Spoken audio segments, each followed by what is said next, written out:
Laurie does come off as a little don't worry, be happy, but she at least Gordon's...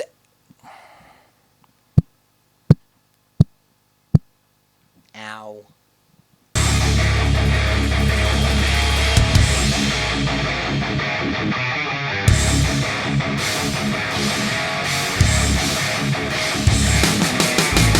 Hello there, heroes. I'm the Orange Ranger, and welcome to another Tattooed Teenage Alien Fighters from Beverly Hills episode review. First things first, I just wanted to say thank you so much to you heroes for being so receptive and so excited about these reviews. Canonically, I might be being forced to do this, but I'm actually really excited about this project, and I'm glad that all of you are as well. Another point that I actually have to address. Some of you heroes were so excited about these reviews that you immediately took to the internet looking for a way to watch along and didn't find anything. No, sadly, this show is not on Netflix and very little of it is even on YouTube. There's really no streaming way to watch this show. The only method I know of watching the show is the way that I'm watching the show, by getting the complete DVD set. The complete series set, 40 episodes on 4 DVDs, is available on Amazon, sold by Sparks DVD Sales, but fulfilled by Amazon for the low price of just $12.99. And by the way, not sponsored by Sparks or Amazon or anybody else. I just think that's a really great price for 40 episodes of pretty much any TV show. And if you go to that page, you'll see other sellers listed as available, offering it for even less. I know in the age of streaming, it can seem rather antiquated to have to watch a show on physical media, but this is an old show, right? Blah, blah, blah. Thank you. Blah, blah, blah. Episode sources. Let's take a look at the second episode of Tattooed Teenage Alien Fighters from Beverly Hills, The Note. So the episode once again begins with the show's theme song, but now the theme song begins with a narration by Nimbar explaining the premise of the show. Yes, it's the classic pre-every episode story narration that we Power Rangers fans got really irritated with during the Neo Saban era, but in this case there's just something about Nimbar's cheesy enthusiasm that makes it a little more bearable. The episode actually begins exactly the same way the first episode began, with Gorganis's red planet station sliding into view. Still not really clear on what's going on with that, but anyway, he's on the floor in front of his throne. He's already grown impatient with the conquest of Earth and feels that his next move must be very carefully calculated. Meanwhile, the Sentinels are at high school, Drew whining to Gordon about how she feels like she didn't get a choice in becoming a Galactic Sentinel and how it's already messing with her life. Didn't you four say you weren't going to speak to each other while you were at school? Also, her entire argument is BS because, one, of course she had a choice. She could have walked away. I didn't see Nimbar forcing anybody to do anything. But more importantly, number two, was excited. She was the one who came up with the whole Tattooed Teenage Alien Fighters thing. Laurie walks up and calls her out, but it's actually for just having a bad attitude and being a spoiled sport. And the show actually gets interestingly philosophical here.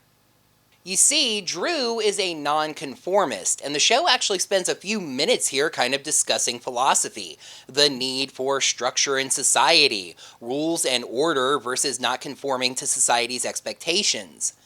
On Mighty Morphin Power Rangers, the Rangers cleaned up parks and had petitions for rain gardens. On this show, the heroes discuss societal expectations and conformity. When Laurie asks why Drew is being such a malcontent, she responds that discontent is the first step in the progress of a person or a nation. When Gordon asks what kind of mumbo-jumbo that is, she responds that at least her philosophy is her own. Nice try, Drew. It might carry a little more weight if you weren't quoting Oscar Wilde and claiming it as your own philosophy. Anyway, her actual counterpoint to Gordon is that he doesn't even bother thinking for himself at all. He just blindly follows the rules and does what people expect of him. She points out that he can't even argue back to her without taking a moment to think of the very best words to say that will make her like him the best.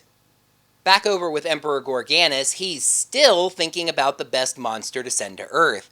Lechner says that Big and Mean should do the trick, but Gorganis latches onto the idea of a trick. He chooses Neuragula. Thanks for that name, Emperor Gorganis. A big, super brainy type monster, huge brain on top of his head, who can emit a shrill scream that disrupts thinking and causes pain. We head over to the cafe, where it turns out that Drew works as a waitress. Laurie is there, writing her student resume on a napkin for some reason. Drew takes it and sees that Laurie is basically the president of every single club at the school. Laurie says she's just an achiever and leaves. Drew watches her walk away and says, "She has no idea." But I can't tell if the look on her face is more pity or jealousy. Maybe a little bit of both, kind of complex. Anyway, Gordon approaches and says that he's been thinking about what Drew said earlier, but he still feels that she's wrong. He doesn't follow the rules because of peer pressure, it's just the right way to behave. He then twists her own philosophy back around on her, saying that her fitting the classic nonconformist cliche is itself a form of conformity. It's just another role in society that she's playing, whether she's willing or not.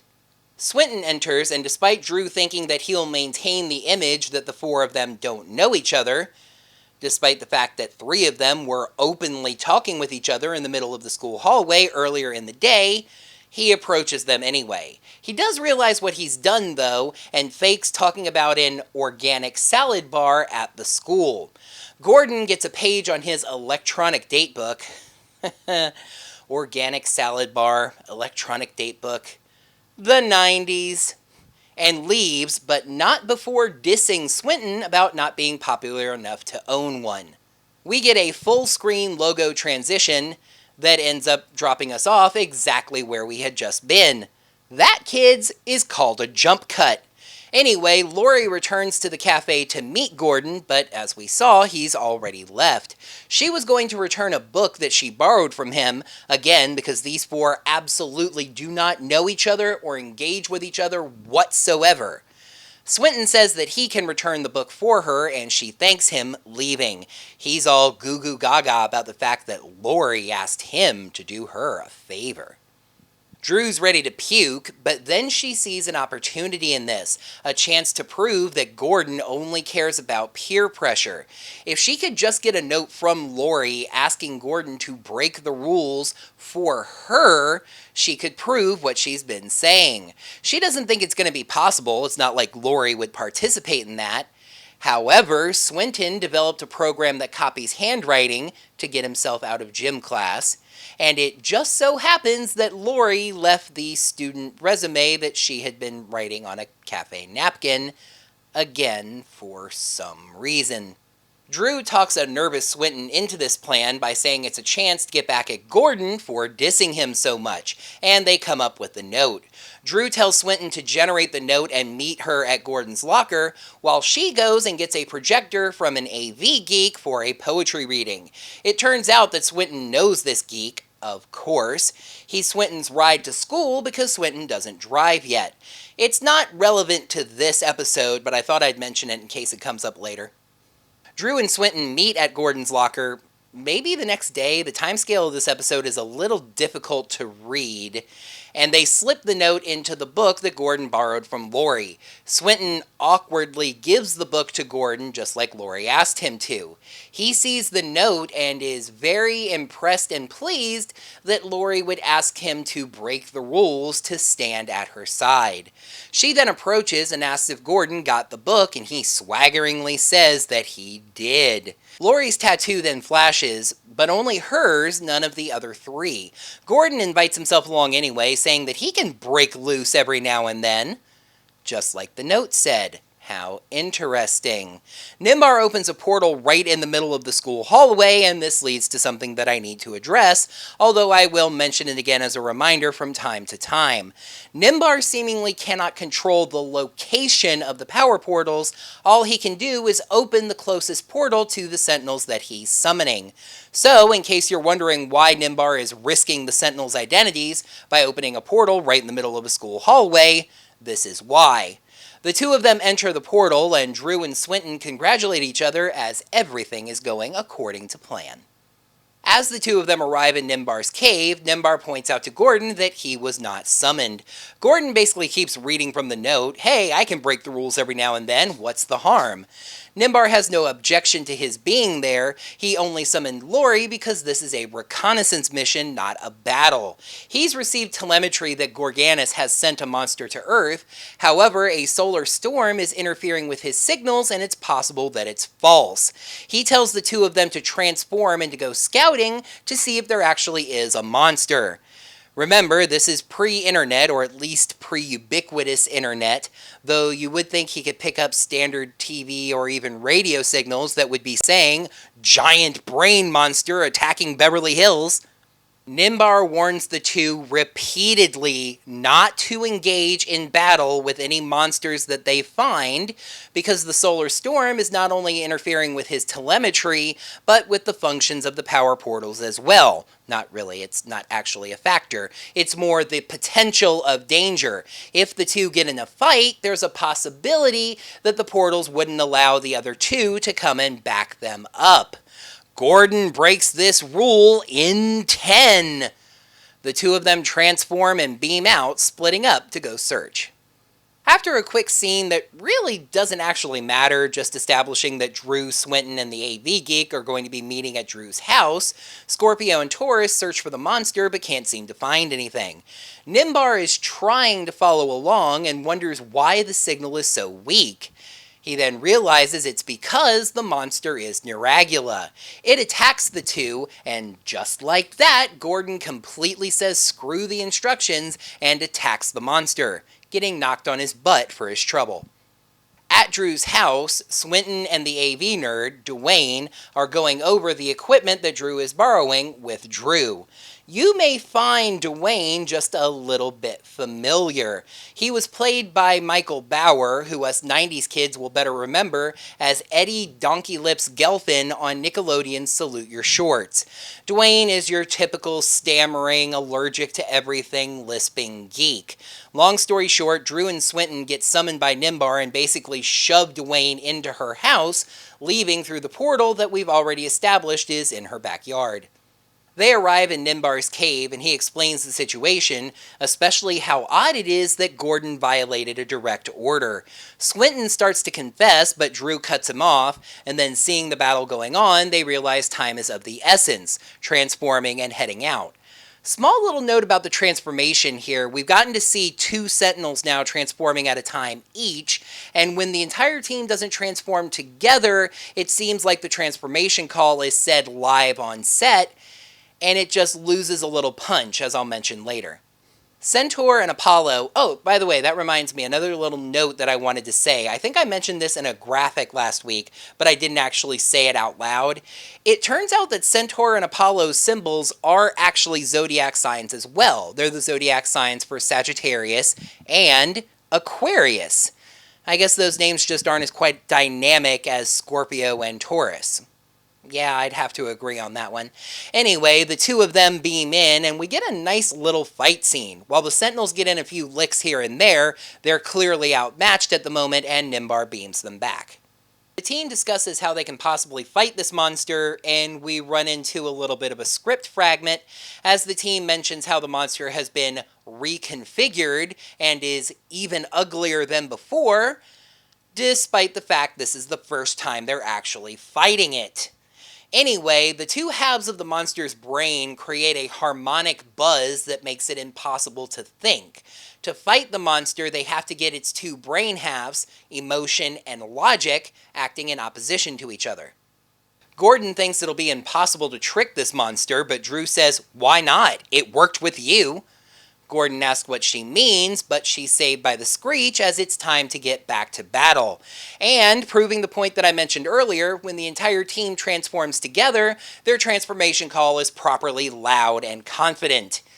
The implication here is that when the entire team transforms at once, they reuse the transformation call from the first episode.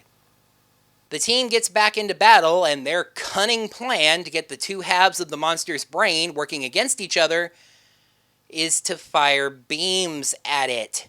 They say, "We'll take the left, you take the right." The beams don't even actually move.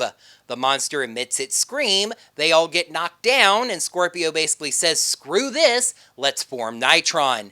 But, by the way, positive note I have to make about this fight scene, it is set to an original song that is different from the theme song, a second original song.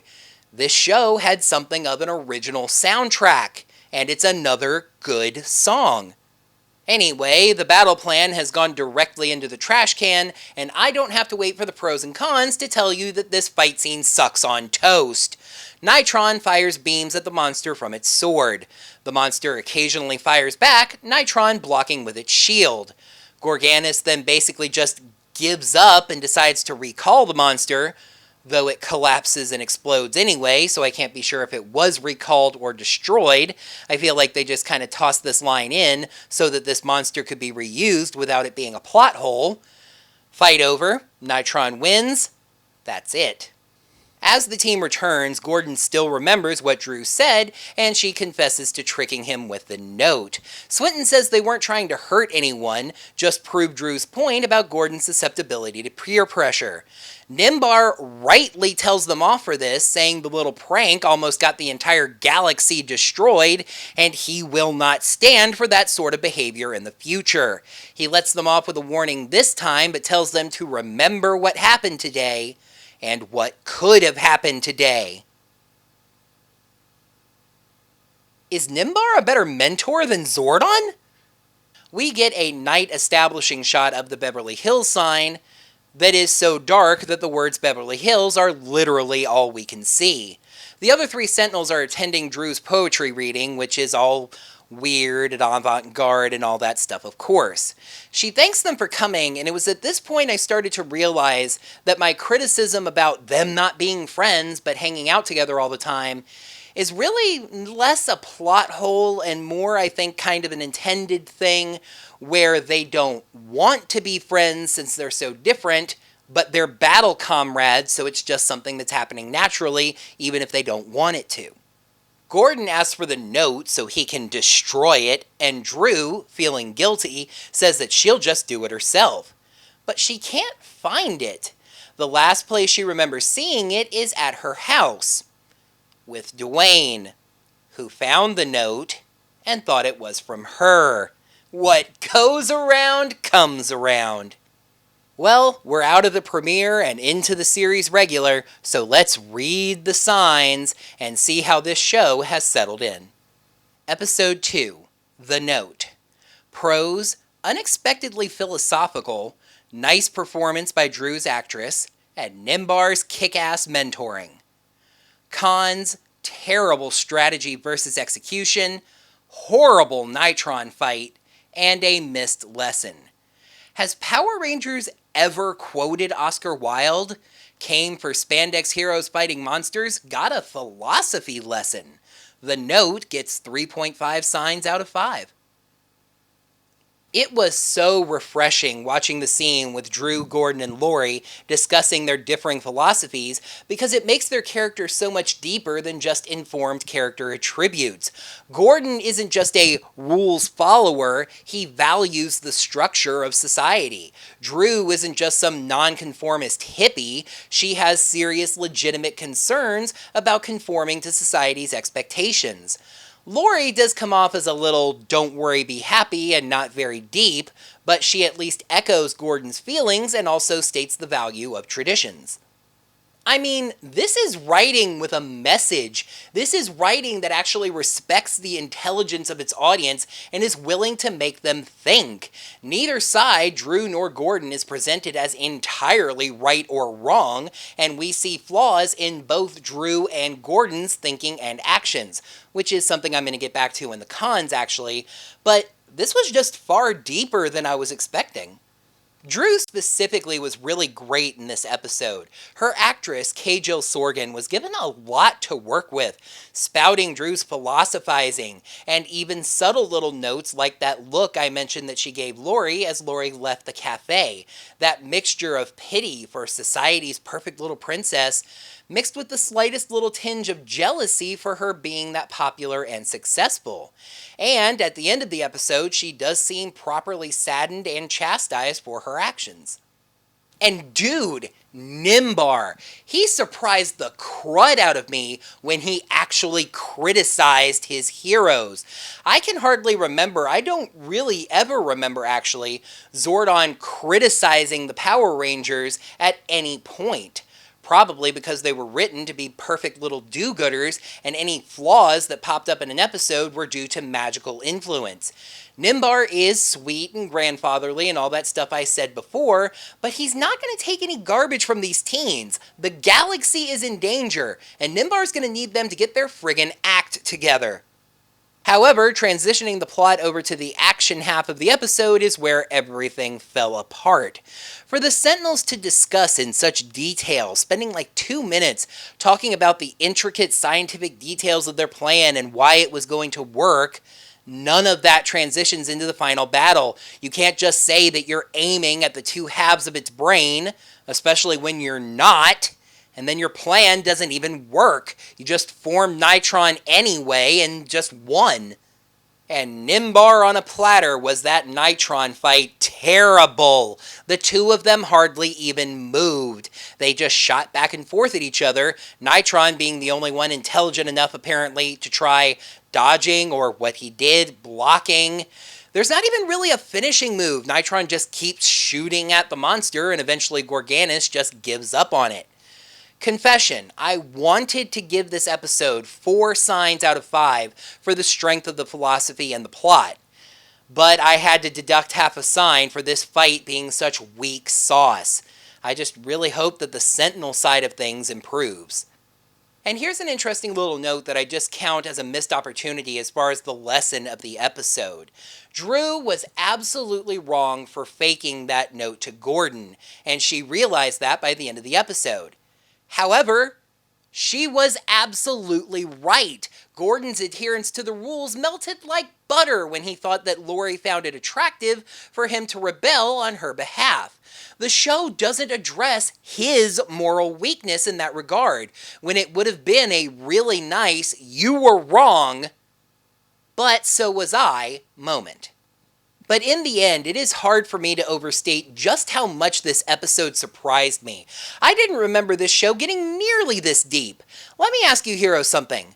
Would you expect this show to quote Oscar Wilde and debate societal conformity? This show was aimed at a slightly older audience than Power Rangers, teenagers, and absolutely showed that you can combine the sillier aspects of Toku and true interesting life drama. Hey, maybe we'll quote some Sylvia Plath next time? Let's take a look at the 3rd episode of Tattooed, etc., etc., How Time Flies. Alright, dudes and dudettes, so Emperor Gorganis sends the Sorcerer to speed up time on Earth, which causes some problems for the Galactic Sentinels. That's going to do it for another Tattooed Teenage Alien Fighters from Beverly Hills episode review. Thank you, Hero, so much as always for watching. In the comments below, I know it might sound a little overblown for me to be so impressed with the philosophy of this show, but let me know what you thought down in the comments below. Was it just fluff, or were you really impressed with the topics that this episode addressed? Let me know in the comments below. Make sure you're subscribed to the channel to see all of my videos and ring that bell. Get your notifications set up so you get notified anytime I post brand new Tattooed Teenage Alien Fighters from Beverly Hills episode reviews. And if you'd like to contribute to the channel financially, there are two ways you can do so. Head over to ko-fi/Orange Ranger videos. There you can get me a coffee set at $3. I greatly appreciate those. Or head over to digitaltipjar.com/Orange Ranger vid. There you can toss any amount of tip change in the jar that you would like. I'd be grateful for anything that lands at either of those sources. Until next time, heroes, may the power portals protect you. The complete series set, 4 DVDs, is available on Amazon, sold by Sparks DVDs. The complete series set, 4 discs having 40 episodes, is available on Amazon, sold by Sparks DVD Sales. The complete series set, 40 episodes on 4 DVDs, is available. The complete series set. He just blindly follows the rules and does what others expect of him. Oh, and by the way, anyway, her act that will make him Drew. We head over to the cafe. That didn't come out right somehow. Laurie says she's just an achiever and leaves. We get a full screen logo transition that ends up. She thinks that she could prove that Gordon just caves about the time scale of this episode is a little hard to tell. And so in case you're wondering why he's exposing, or the reason that only Laurie was summoned is because this is a reconnaissance mission. Gorganus has received who us 90s kids will probably better remember as Eddie Donkey Lips Gelfin Farts. I think I mentioned this in a graphic last week, but I didn't actually say it out loud on set. On set? What the hell? Khan's terrible. Has Power Rangers ever quoted Oscar Wilde? Came from Spandex Heroes. I'm just doing the entire thing again. However, transitioning things over to the action part of the episode is where it all fell apart. For the Sentinels having spent such minute time Drew was absolutely wrong for faking that note from